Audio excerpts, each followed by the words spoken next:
Calling to order the school board meeting for the Echo School District on April 11th at 6:30 p.m. To have a roll call, see who we have here tonight. You want to start, Director Bolajak? Sure. District 2, Jan Bolerjack, on Zoom.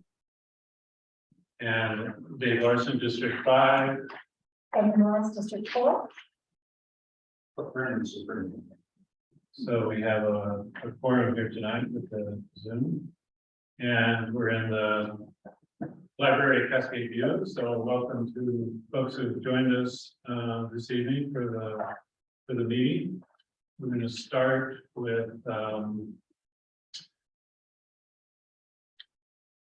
a welcome message, which is our kind of meeting agreements taken from the Courageous Conversations book.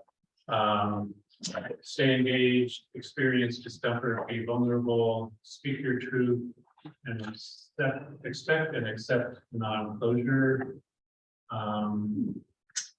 We will do a land recognition, a land acknowledgement, which we're talking a little bit about later, but we in the Tupelo School District acknowledge that the land where we teach, collaborate, learn, and play is the traditional land of the first people of Seattle, with the Duwamish and Muckleshoot people, past and present, in honor of gratitude the land itself and the Duwamish and Muckleshoot tribes. As the public school district, we have a responsibility for the stewardship of this land, and we recognize the Duwamish and Muckleshoot people who have been living and working here since time immemorial. Now to flag salute. So I pledge allegiance to the flag of the United States of America, and to the republic for which it stands, one nation under God, indivisible, with liberty and justice for all.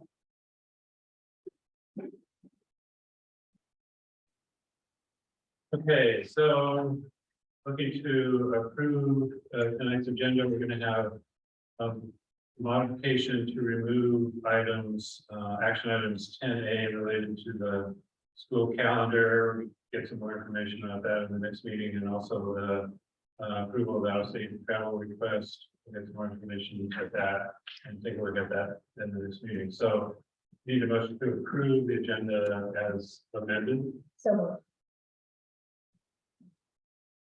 Second. The move is seconded that we approve the agenda as amended. All in favor, say aye. Hi.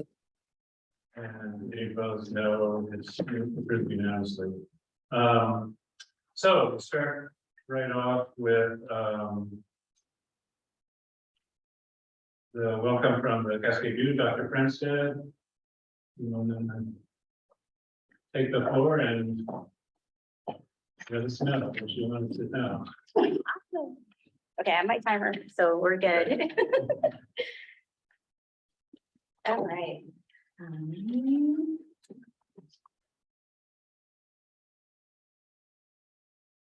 All right, so welcome to Cascade View Elementary. I'm the principal here, Dr. Frenstead, and I'm super excited that you all are here tonight. So we have a couple of slides and things that we're going to share, and we'll jump right into it. So the Cascade View Cougars, we are super excited over a lot of the celebrations that we have here in our community. Our learning community encompasses multilingual learners of 30+ languages. We have amazing staff and teachers that support our kids every day in many ways that allow their creative ways of learning to come forward. Our monthly newsletters and updates, we use what's called SMORE, and so it's accessible into up to 130 languages. Some of the partnerships and enrichments are, I think, our biggest celebrations here at Cascade View, which goes along with the staff and the community. So we have peer mediation. Mr. Ty, who is our communities and schools leader, and Miss Tammy, they support that with 5th grade students to help support students, and just doing the little things like finding a friend, playing together, those kind of areas. Communities and schools, Mr. Ty again, and he comes in and he supports families in multiple ways, whether it's helping them receive, some type of funding or some type of food or clothing. He also spends time with students doing SEL work, so sometimes they check in with him throughout the day. We had dance crew this year. We had 2 teachers who had an amazing idea for that. we had Miss Positive and Miss Reader. And with dance crew, it was great because our young kids, kinder, first and second, were able to participate. They performed at a halftime show. So we are also grateful for our athletic director, Mr. Gabe, for allowing that to take place. We've had Disney Musical, which they had Aladdin, and that was amazing. There were so many teachers and staff that were involved with that. We had Miss McLean, we had Miss Salisbury, we had Miss Meyer, we had Miss Trowbridge. And we did 2 performances in a day. They did one during the school day and they did one after school for families. The gym was packed. They did amazing hearing them sing and dance. Another area is robotics. Ms. Hammond and Ms. Kim this year. Ms. Hammond's a 4th grade teacher and Ms. Kim is our STEAM teacher. They were the ones that headed up, and Director Larson, he also participates, and the kids have so much joy when they are showing their learning and their work. We also have champions, and champions have been something that I think from day one, in every presentation I've had with the board, we've talked about, before and after care. So students being able to arrive to campus and, have enrichment activities or starting the iReady, doing those things have been amazing to have that on campus as a celebration. Our 0 hour, which is led by Ms. Bresingham, our reading interventionists, we have that AM and PM. What that does is it spotlights an opportunity for our kids that need additional support, so they can come in and they can work and get more learning when it comes to reading and math. We have a lot of CV staff, ESPs, and teachers, as the teachers, even some of our interventionists and special support in that as well. So they get that time with those students. Our PTO has been amazing this year. They have allowed a lot of events to take place. I know a bingo night is coming up. They have been great in organizing different things for families and kids to attend. And I think that's always a celebration when we have something for community members. Our dual language program, which is one of the highlights we'll talk about tonight, super excited about that. It is finally happening next year. And so we are super, super, super excited in celebrating that. And of course, our iReady celebration. So these are just some of the things I'm highlighting, but when you look at this list, this is truly a list that is about our staff and our learning community. It's not just one person, it's all of us together that makes CV great. And so many ideas from this list, so many people that put in time and plan, and it's all about our kids. So super excited. All right, academic excellence. So this slide is all about iReady. One of our celebrations is we had 300 of our students, and at that time our enrollment was 377 receiving medals for the iReady celebration. And we are just so excited, and we really wish it was all 377. There were just a few that were a little bit short. They may have scored maybe 8 or 9 points, and they needed at least 10. So we are excited about this third diagnostic because we believe all of our students will be able to have what they need. When we think about our academic growth and we look at our tiers, we have 377. I think our enrollment's up a little bit now, but we have 63 and 62 students when we look at math and reading that are only 3 grade levels or more behind. That is huge. And I attribute that to teachers taking that time to dig in with instructional groupings. I attribute teachers for taking that time to use their PLCs. I attribute that to teachers writing their lesson plans. So having that number of students, even though we want it to be 0 or working really hard, that is a celebration. That shows the dedication, the passion. It shows the time that the teachers put in, and that, they're really working hard. Our teachers are working really hard. So we look at the percentages for our tier 3, and the tier 3 is where you look at that level of kids that would be the 3 or plus grade levels behind. For the very first window, the first windows are different for K1 because they take kindergarten, because they take their iReady a little later. But we had 59% of our students that would have been there. And with window 2, we dropped to 36% in math. And for reading, went from 54% to 34%.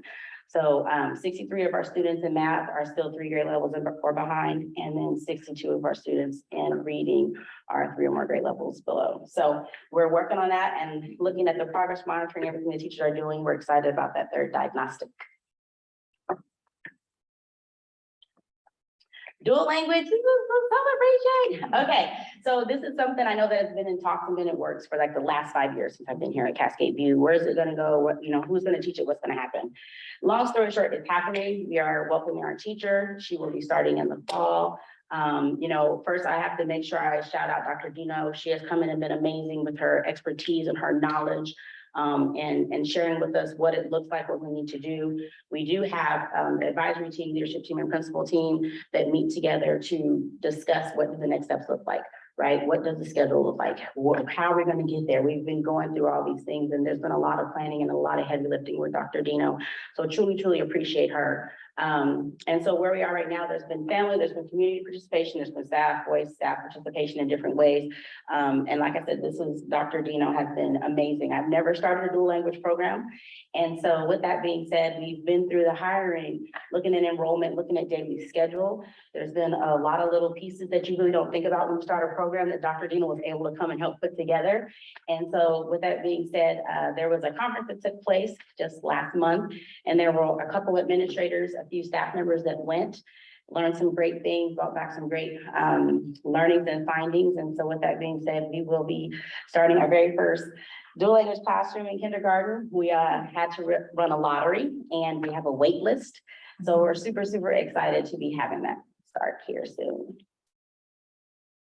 All right, so I'm going to call up Ms. Ramirez. She's going to come up and speak really quick, just to share a little bit. So this is Ms. Ramirez. She is our second grade teacher here at Cascade View. So, Whatever you prefer. I just want to say, well, good evening, everybody. My name is Teresa Ramirez, and I have been working in Cascade View since 2009. Baker was my principal. Yeah, and he hired me as a bilingual teacher. So I'm the bilingual teacher here. And I just like to say that I'm super excited about seeing the dual language coming starting this year. And that's it, you know, I just want to say that I'm super excited and because it's starting here at Cascade View. That's all I wanted to say. Thank you.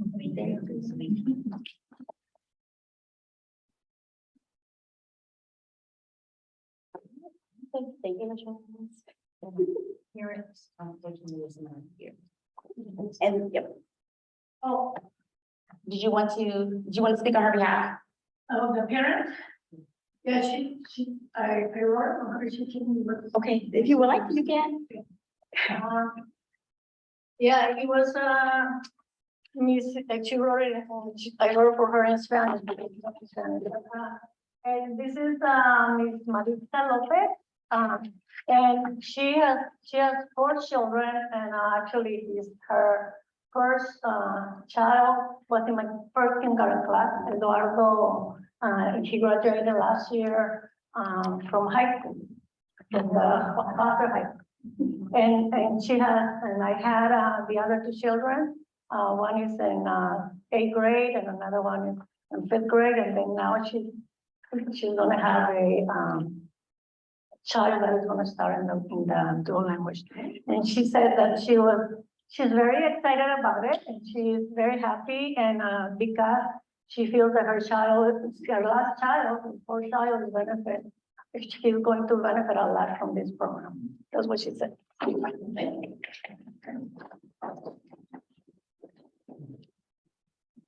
And so now I know my next slide is Race and Equity Toolkit. I'm going to have 2 student voices. So I have Alan and Elizabeth Preston that are going to come up and speak for us really quick.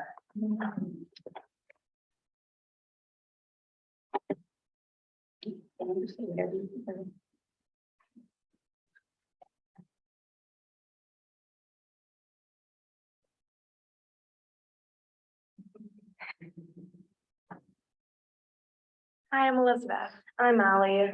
We're students at Cascade View Elementary, and we like to talk about our school experience. For example, the after school and before school activities. I think it's great how most students have something they look forward to at the end or beginning of the day. Allie and I are in various activities, including safety patrol, band, and peer mediation.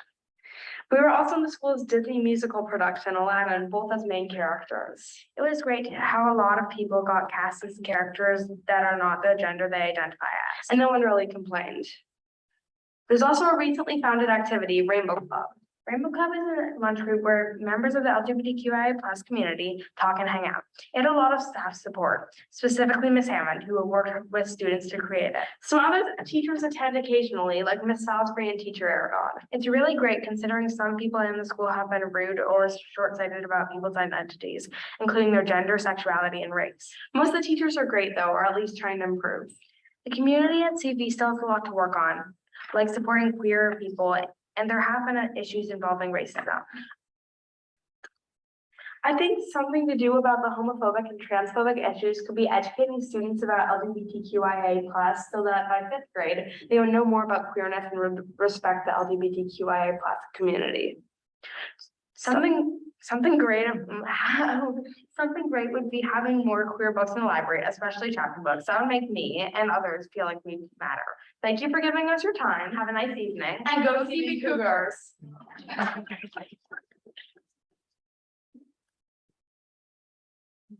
All right, thank you, thank you, thank you. So I know the slide right there with Race and Equity Toolkit, and I've been looking at the timer, almost there. I just want to say that this is an example of our students here at CV, right? They are awesome, they're creative, they're innovative, they advocate, and they are so special, they're so precious. We learn from our students, they just don't learn from us. And so I am so glad that they agreed to speak tonight, and you all did awesome. And so looking at Race and Equity Toolkit, when I look at our dual language program, that's what I will highlight with that. You know, we really look at everything with the lens to see what can we do better? What does it look like? Who does it impact? How are they impacted? How do we change? What do we need to do better? And so the Race and Equity Toolkit has been a key in a lot of our decision making, just about all of our decision making. So even with our dual language program, we are very, very, very excited. I don't know how much I can convey that, because there's a lot of different voices, and we make sure that when you look at the different strands, that there's been some feedback from community members, staff members, parents, students. And so we look forward to continually making sure that we emphasize and we highlight our Race and Equity Toolkit, as long as our learning community voices. And then I'm at my last slide, and I think I'm about 30 seconds over. Thank you for the opportunity and the time to present to you all. And you know, it's just such a pleasure to be the principal here at Cascade View, and I am truly, truly honored, and it is a blessing to have the staff that we have. They are awesome, they are amazing, they work hard, they're dedicated, they have passion, and go see Cougars.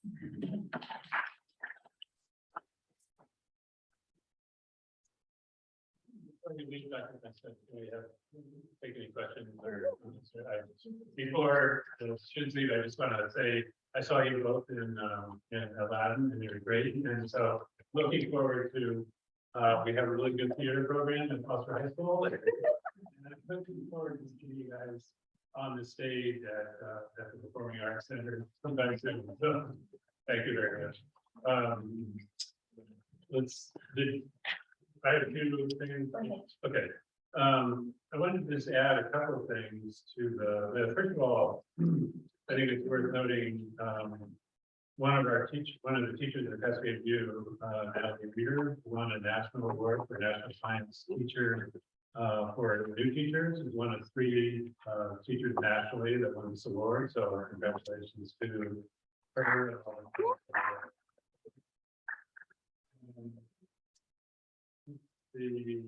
I also wanted to kind of add one thing. You talked about the academics and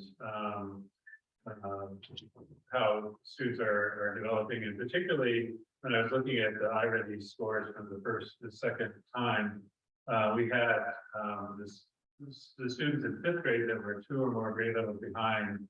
About 60% of them achieved their full year's worth of growth in half a year.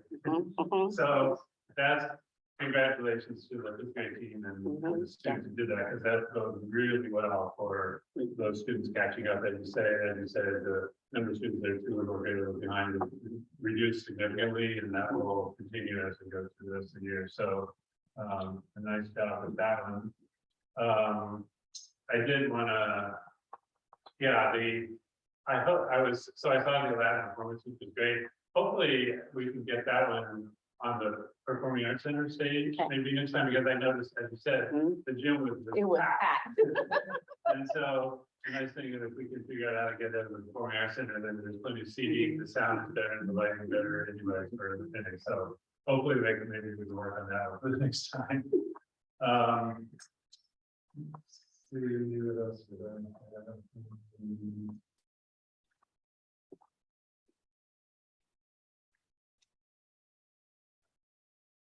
Yeah, I'm with you on the excitement for the dual language program. You're right, I've been working on that one for a long time, and it's one of the things that's gonna attract, we've been losing students in this district, and it's kind of the thing that's gonna help attract students to come to our district, particularly because our next door neighbor Highland's been doing it for a number of years, so I think that's gonna be really helpful.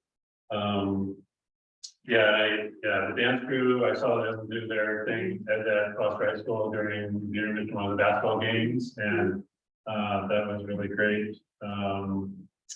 Let's see. The one question actually I wanted to ask you about was, this is kind of a technical question, but so one of the grants that our schools get is this OSSI grant, which is kind of based on low test scores. However, its purpose of it is to kind of drive some money to schools that could use the extra support in their, which my question to you is kind of, do you think all the programs come with some overhead that you have to work to, keep the grant happy and give paperwork? Do you think it would be better if that money just came to you in learning assistance program money so that, which is another for the audience, that's another program that we get money for based on our number of students from low income backgrounds. And I'm thinking about advocating with the legislature about that, because this program is designed to push money to low income schools. And so if it could be folded into LAP, and maybe you might have less paperwork. That's my question for you. I don't know. Oh, okay, Director Larson, that's a good one. So with the grant, it's fairly, I don't use the word easy because I've done it a couple of times. Yeah. We go into EDS, we type it up. Yeah. And then what we do is we use timesheets in order for people who are gonna, do the work for them to Yeah. receive their pay.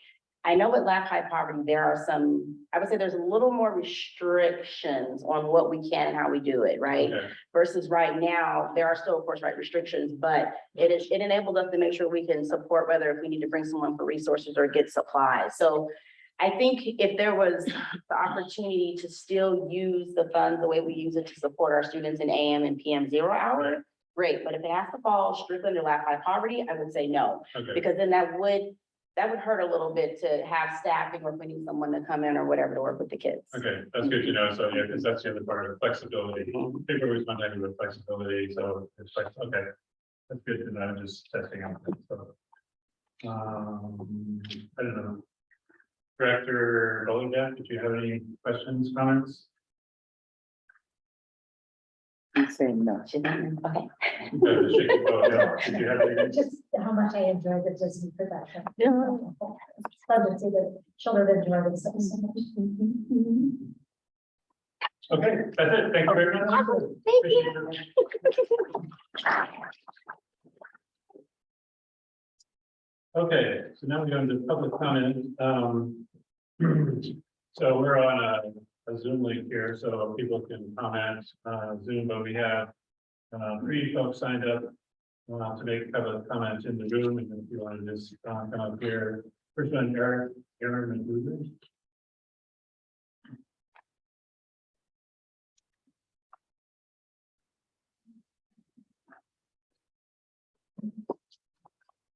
Hello, school board directors and community. My name is Aaron McGruder, and I've served as the pastor at Foster Tukwila Presbyterian Church for the last 4 years. And that means that I served as the pastor at FTPC through the summer of 2020. In the wake of so many sections of our society reckoning how we currently and have addressed issues of race and privilege, FTPC and I personally was involved on a local level. I organized prayer walks around racial reconciliation. I organized interchurch discussion groups and book readings, and I preached about God's concern for the marginalized. We worked hard to practice an ethic in which we prefer others over ourselves, intending to have the same spirit as Christ had, who did not regard equality with God as something to be grasped, but humbled himself, taking the form of a slave. And the work did not end in 2020. We continue those discussions, we continue that attitude, and we continue to be discipled and loving as Jesus loved. So when as a school board director, you seek to hear from voices that are not currently represented on the council, I get it. When you notice that the demographics of our school board are not representative of our school district, and that's an area of concern, I hear you well. I support active efforts to discern why more people aren't running to serve as a school board director, and particularly working to discern if there are systems or influences in place that deter people of color from taking a seat here. And yet, it is unacceptable to deny a person a seat on the school board primarily due to her race. At the March 16 special meeting, that is what happened according to public record. A candidate had put her name forward, was interviewed, and every statement was she was a fine candidate to serve as a director. However, because she was white, President Hoover and Director Bolerjack chose to instead leave a position vacant, which says we would rather have no one than have you because of the color of your skin. I know Reverend Jan a tiny bit, and I just spoke with President Hoover, and I know that statement isn't your heart's, but it was what was said, and it was what happened. Since 2020, I heard questions like, are you trying to institute reverse racism? And I answered that this isn't what I was talking about or what God was talking about in Isaiah and Philemon, and it wasn't what was happening on a local level. But the decision made on March 16th is the first step down that road. And so I urge you to publicly reverse this decision, to invite Ms. Berger to serve as a director, or if she is unwilling to do so now, to at least state on record that denying her the position due to her being white is wrong. Thank you. Thank you.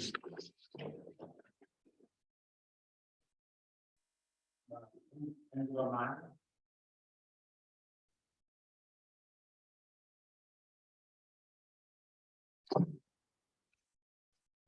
Good evening. My name is Angela Meyer, and I'm the office manager at Cascade View Elementary. I would first like to congratulate Dr. Herndon on his new position as the superintendent of ESD 113. I would also like to thank you for the support you gave, not only Dr. Fremstad, but also to Cascade View on March 23rd, 2023. I would also like to thank Ms. Sally Jerome, Ms. Veronica Birdsong, Ms. Ellen Gangler, Ms. Dana England, and Ms. Deborah Core for their support of Cascade View on March 23rd, 2023. We are extremely grateful to all of you. And finally, to the board. You have a big job ahead of you. Finding an interim superintendent as well as filling the position permanently. The Tukwila School District has experienced a lot of hurt and trauma in the last 5+ years, and I would implore you not to jump to fill the interim superintendent seat, but to weigh every option. The district needs to begin to heal, and that healing begins with the person you choose to be in that interim position, and will continue with your choice for the permanent superintendent. We do not need more division and trauma within our district. We need to start to repair the damage that has been done. The person you choose to be the interim is going to be the mold that is used in choosing our next superintendent. This person needs to understand what has happened in the past in order to start repairing that damage, but also needs to continue to move forward in keeping the goal of developing a clear focus on engaging students through the design of instruction, through curriculum experiences, work, and supports to ensure student achievement. Imagine a scale of leadership characteristics. On one end of the scale, there is ineffective and unresponsive leadership. And on the opposite end, we have bullying and intimidation, the my way or the highway style. We need to look at the middle of the scale. This is the person that is not afraid to make difficult decisions, knowing that not everyone will agree, but also knowing that those decisions are made to ensure the best outcomes for our students, who are the whole reason we are here. They need to be dedicated to making sure our students are served equitably with cultural responsiveness and the compassion they deserve. Someone that is willing to listen, really listen to students, parents, staff, and the community, making this a district that we can be proud of, where families are excited to send their children, where other districts use us as a blueprint of success in student outcomes, and showing what joyful teaching and learning really looks like. Having someone come in to just fill that position in the short term can cause more harm than good. We need someone that will be committed to the work now. We can't wait 12 to 14 months for permanent leadership. Our district deserves to have someone that is willing to put in the work now, not a year from now, not even 6 months from now, but now. I have faith that you, the members of the board, will rise to this challenge and make the right decisions. I appreciate your time. If they have written statements, you. Yes, please. Yeah, either if you have written statements, and you know, feel comfortable, it'll make sure that it gets into the record absolutely accurately, so. Otherwise, you can just get it off the recording. B. Avenant. Oh. Yeah. Good evening, I'm Barb. I am very grateful for your time and your attention to be part of the community here. I think you have extremely difficult jobs, all of you, including the faculty and staff who are here present, and certainly parents. Very difficult job, and we appreciate you so much, and also members online. Thank you for that. Again, my name is Barb. I've been living in Tukwila for, well, let's not do math in public, but since 1974, so a little bit of a while. I had 2 children who were students in Tukwila School District. I have had grandchildren who have gone from kindergarten through graduation here, and I have a great granddaughter who's been at Tukwila first grade this year. So we love this place. We love this place. With that said, I'm here as a faithful friend of Pastor Aaron. I'm a member of Foster Tukwila Presbyterian Church, as a believer in God, and as one who loves justice, truth, and people who love and care about each other. And so when I became aware that a decision, and again, I could be mistaken about what went on. All I know was what was in the minutes of the meeting, the recent meeting, where a member of the community expressed a desire and actually went through the application process. And I don't know her at all, so I have no gauge to say they're qualified or not qualified. I have no idea. So I can't speak to that, but I would speak to the problem I see of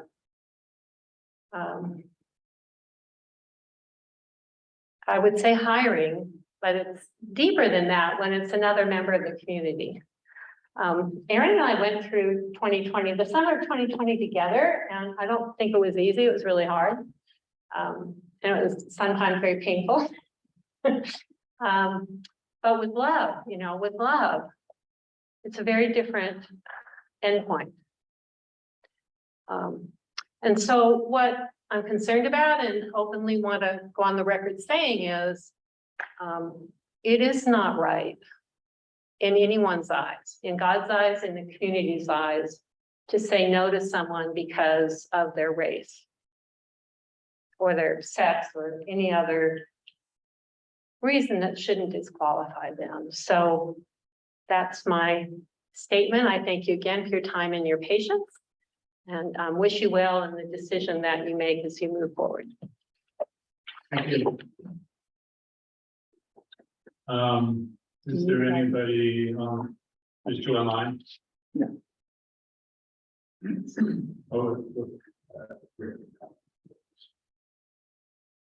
Oh, the written comments. Okay, are you gonna read them or? I gave them to you. Yeah. Yeah, so. I'm gonna read them, okay. Okay, this is from the Tukwila Education Association to the Tukwila Board of Directors. We are writing in response to the announcement that Dr. Hernan will be leaving his position in June 2023 to provide input into the process of selecting a new superintendent. Our students and community deserve the right person in this important position. Our community is still recovering from the educational and social emotional impacts of the pandemic.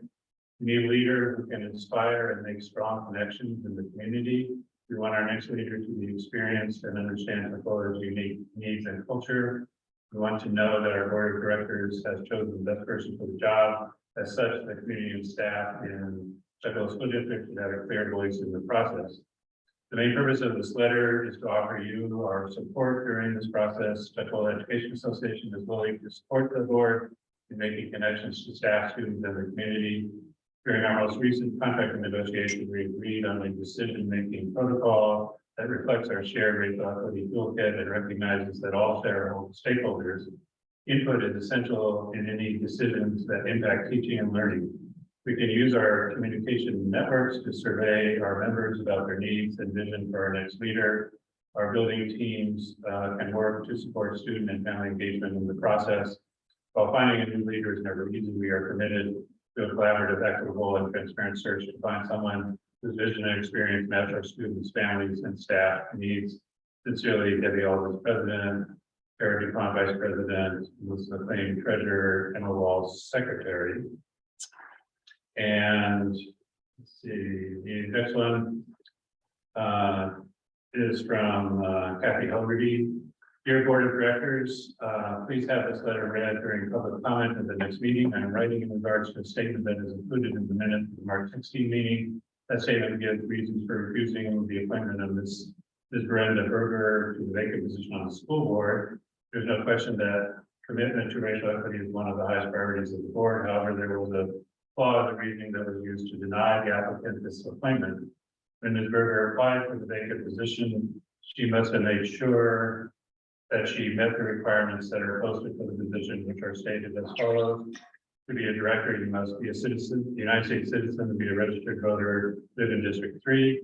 It does not say that she needs to be a person of color to apply for the position. However, in the March 16 minutes, it was stated by 2 board members as a requirement to be selected after Ms. Berger had applied and her application accepted.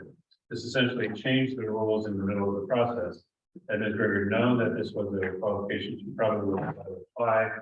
To a fair and equitable process, all requirements and rules need to be stated up front. Moving forward, this certainly can be stated in the application form in some manner so that expectations are forthright and clear.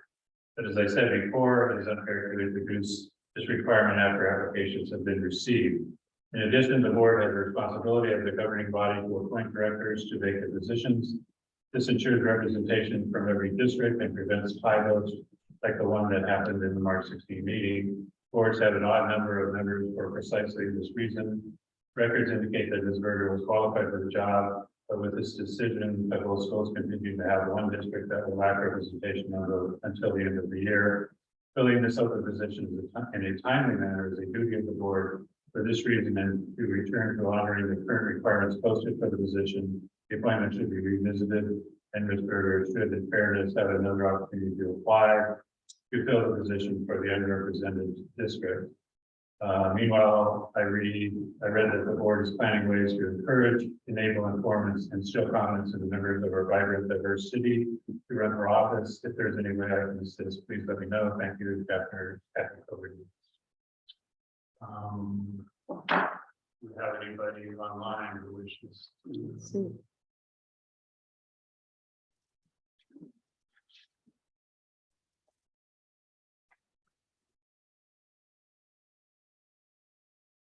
Yeah, there will be another time at the end of the meeting in case there wants to do public comment, then they can do that as well. Okay, seeing none for closed public comment for this one. Race, we move to the next item on the agenda, race and equity update. Dr. Hearn. Yes, so we have 2 items. I'm actually going to have Dr. Polchek talk about that. She has more information about that, but I'll practice it by saying one is what is being called an anti-racist summit being held in August. That's in the current planning stages. So we'll be working with our co-chairs that have been working with administrators and board, Dr. Michelle Travis and Chris Mass help out with that, and the other is interviewing for my own position. So Dr. Polchek, any additional details you want to share? You want to talk about the timing of that? Sure. Good afternoon, Dr. Larson, members of the board, Superintendent Burnett. Just as a recap, we will have our anti-racist summit scheduled for August 30th. And at this time, we're working with Puget Sound ESD. There will be a request going out or information going out to staff asking for support in planning for the anti-racist summit that's going to take place August 30th. And then we are going to be interviewing for our anti-racist instructional coach coming up soon, August 25th. Any questions? Entire staff, the outside, the top. Yes, it would be for the entire district.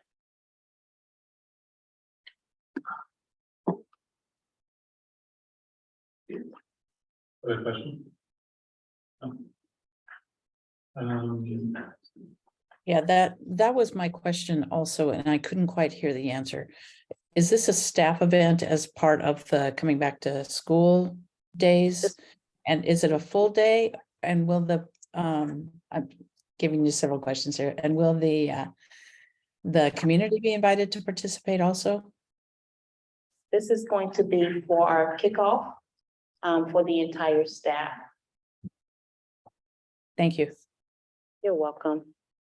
So is it, mean it's a half day event or is it? This part will be a half day, but then there will be some more as it relates to teaching and learning for the other part of the day.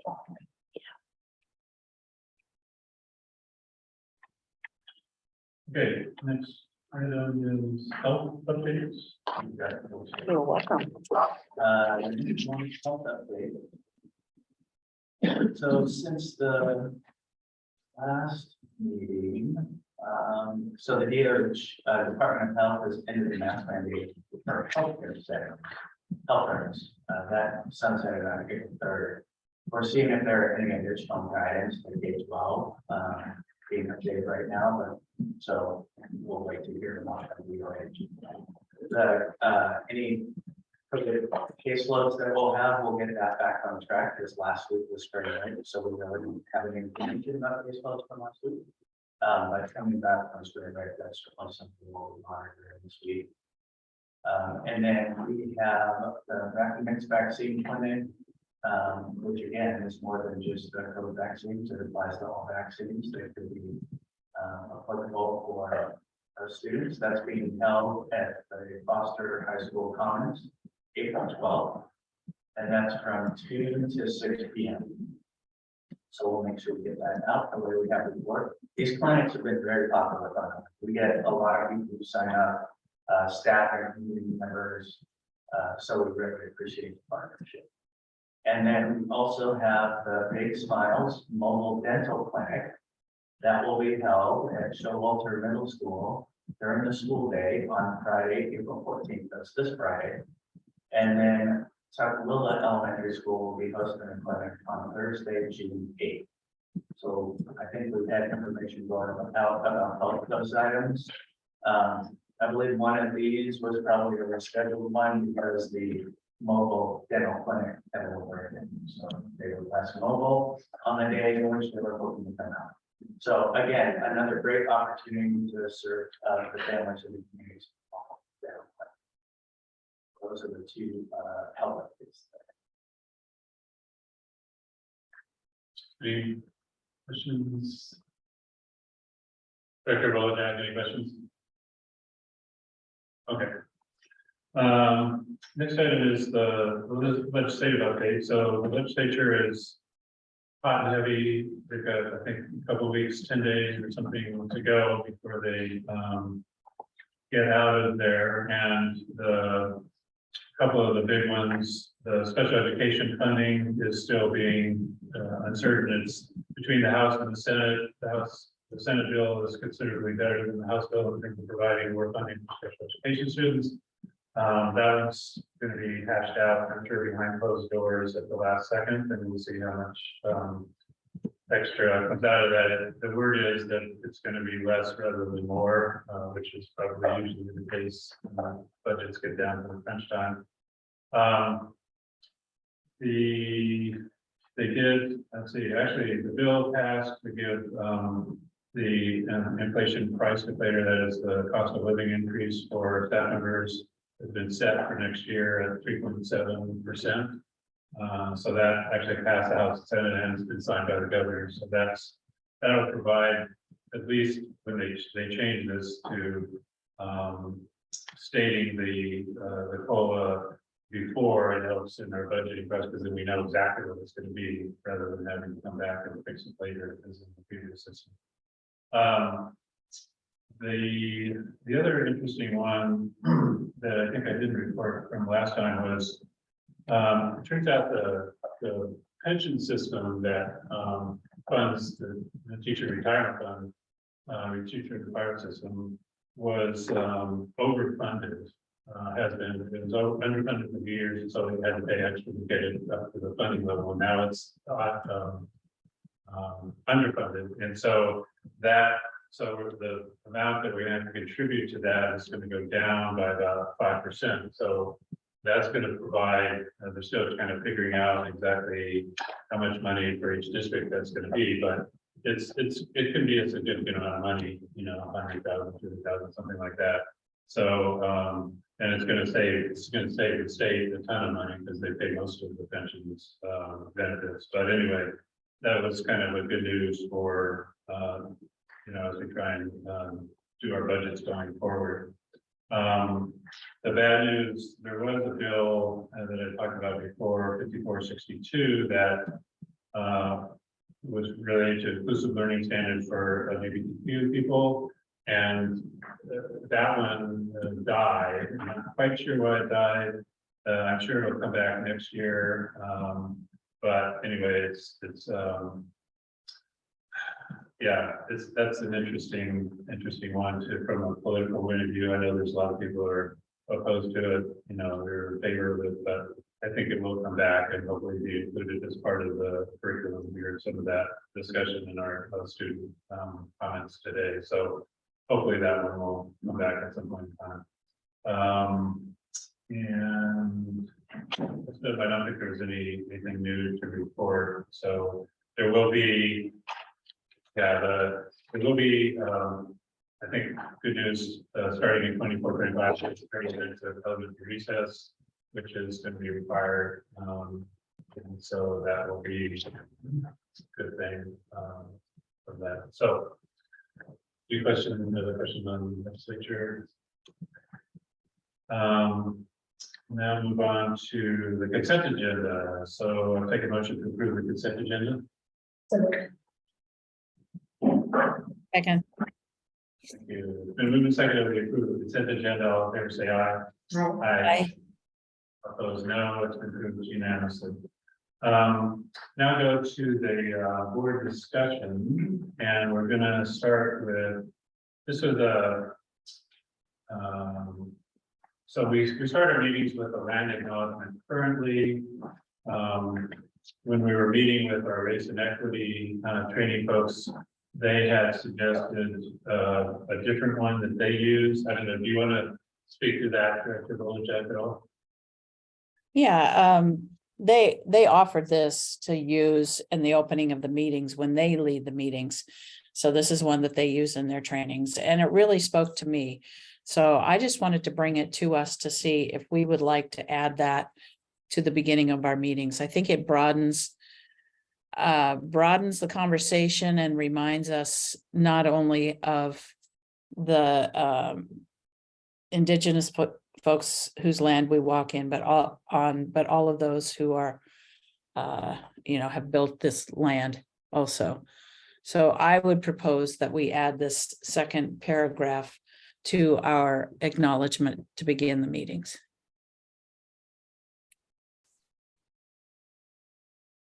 Yeah, I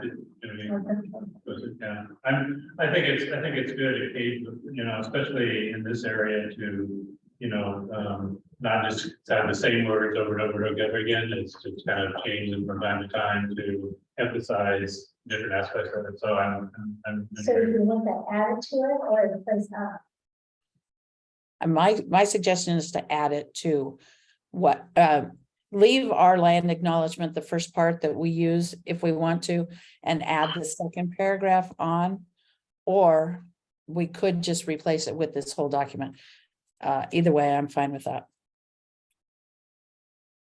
Yeah, I guess it would be probably good to have some kind of a combination. This one doesn't, it talks about Coast English nations, ours talks specifically about the Duwamish and the Multitude, so it Yeah, I might be think so. nice to combine those two together in some way. And then the second part is good, yeah. I don't know, if somebody maybe we can, have somebody work on that, think of that. Jen, you want to work on providing? Sure, I can do that. Okay. And then you can bring back at the next meeting. Yeah, okay, That'd be sounds great. good. Thank you. Let's see, board recruitment campaign, did you have something specific in mind?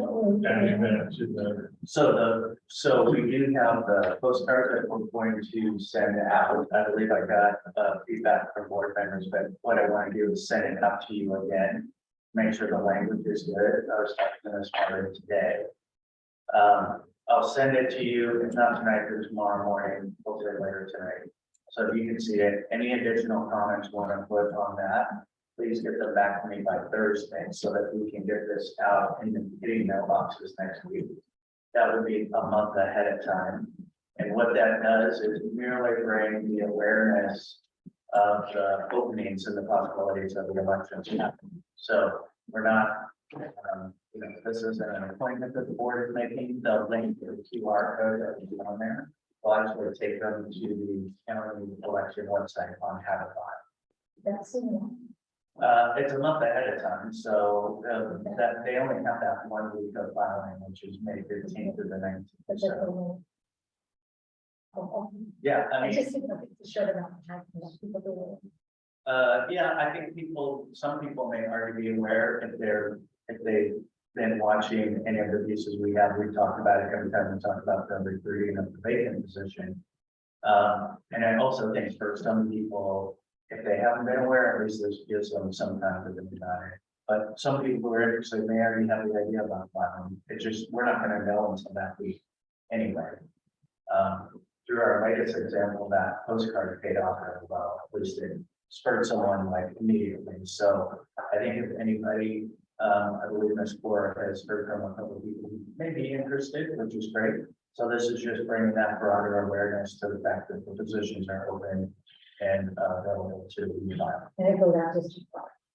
It would go out to everybody in those districts to let them know, because not every district is open to run this fall. But I guess my thought would be that If you live in a district that's already occupied and not running, doesn't do you really much good to get that. provides a conversation. Maybe, but yeah.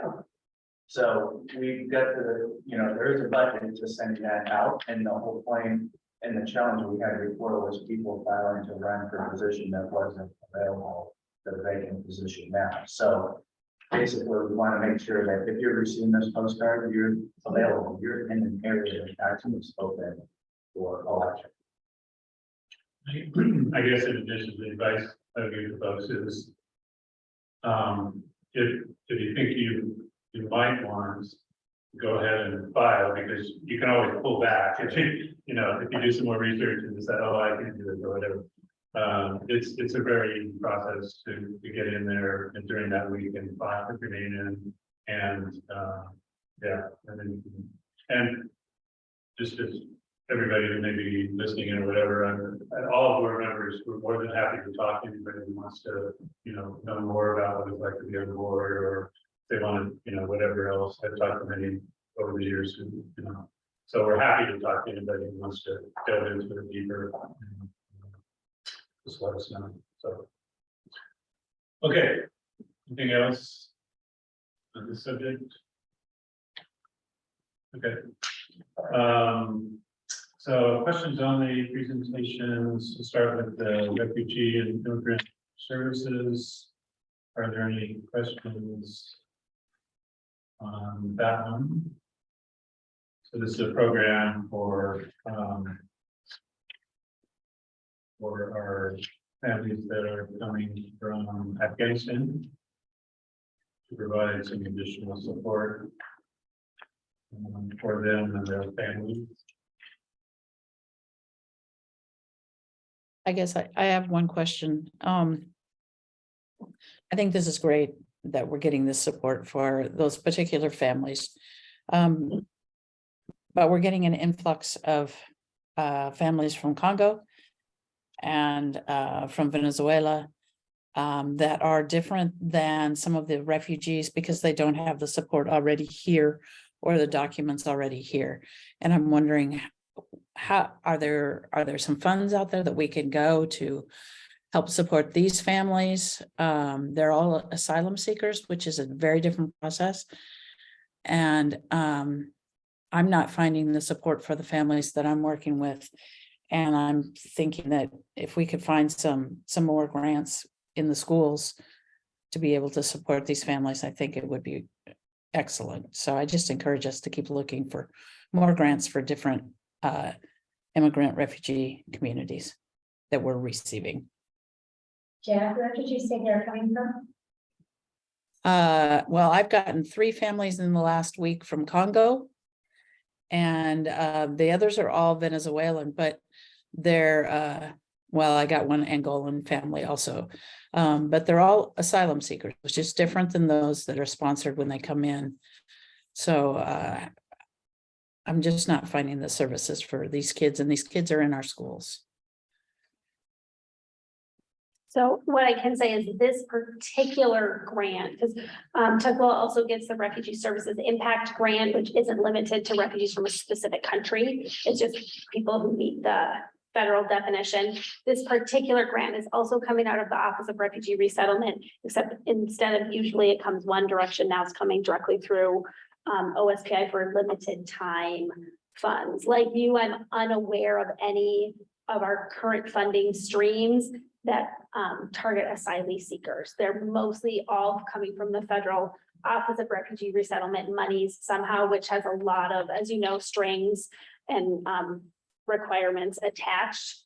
But it's definitely worth continuing to pay more attention to and looking when things come out. Like this particular grant that came from OSPI, only a few school districts in the state were even allowed to apply for these funds, and Tukwila was one of them. So that was good for us. Yeah, that's great. I'm really glad that you guys put that together and got that funding. Okay, so continue to look for other opportunities as I'm sure you always do. So, thank you. Next item, MTSS. It's multi-tiered systems of support. Reading, and we're working with our local ESD as we develop basically reading support. Multi-tiered support is kind of a common, you know, looking at the whole child and what it takes to get them to proficiency in reading. So any questions on that one? Seems to be working. Well, Yeah, I was looking at some of the details that Dr. Gorshey had passed on, and it seems like a really good program. It's a program out of Michigan that seems to be right on with what we're looking at, and so it's like a really good program. Thank you. Okay. Sounds good. Good work. Let's see, our next item is any questions on the summer school update? So this is a program that was covered by Dr. Gorshey to try and provide some structure to the summer school program and make it effective in terms of improving academic skills for our students, and at the same time giving them kind of real world experiences, hands-on experiences with our students are always more motivated To do. when they get those kinds of things. And so it sounds like a good, anxious to see how it goes. yeah. You're more than welcome to stop by. And I like the fact that they're doing a showcase. Yes. Okay, No other questions on that one, the walk kids report. Questions on?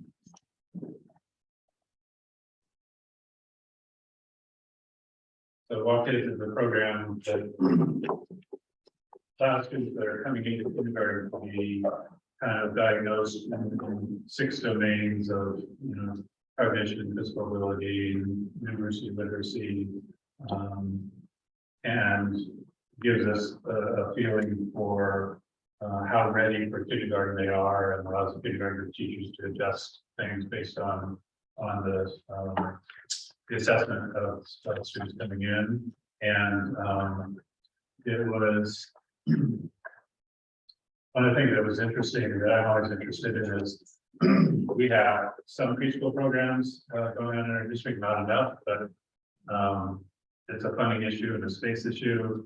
But for those students, we have some really excellent preschool programs. One of them is right in this building or in this location. And the students that actually go through our preschool programs perform, you know, significantly better on these tests than those that don't. So that's something I'm always interested in. So we have some highly rated preschool programs. So part of the challenge for the school district is how can we get more of those programs going so that students will be better ready for phase. So any other questions, comments?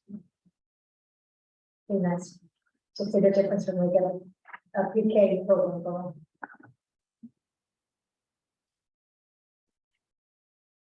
Okay. No questions on that. Okay, so action items are down to 1. That is approval of resolution 929, approval of our WIA membership. That's the athletic Washington Association, I think. Activities in that. Yeah, it's our activity in athletics membership that provides, you know, referees, instructors, everything for all our athletic programs. So need a motion to approve.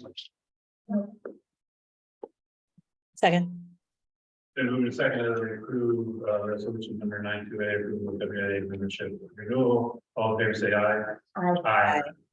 Opposed, it's approved unanimously.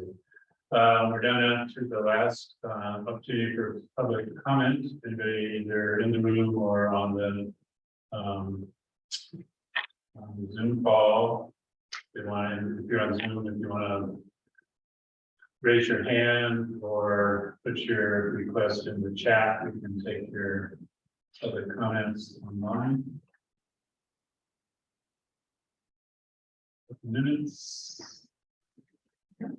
And see no takers. Okay, public comment is closed. And I'll take a motion to adjourn. So. Second. Move second to adjourn, all in favor, say aye. Aye. Aye. We are adjourned. Thank you very much. Good night, everybody. Yeah, that's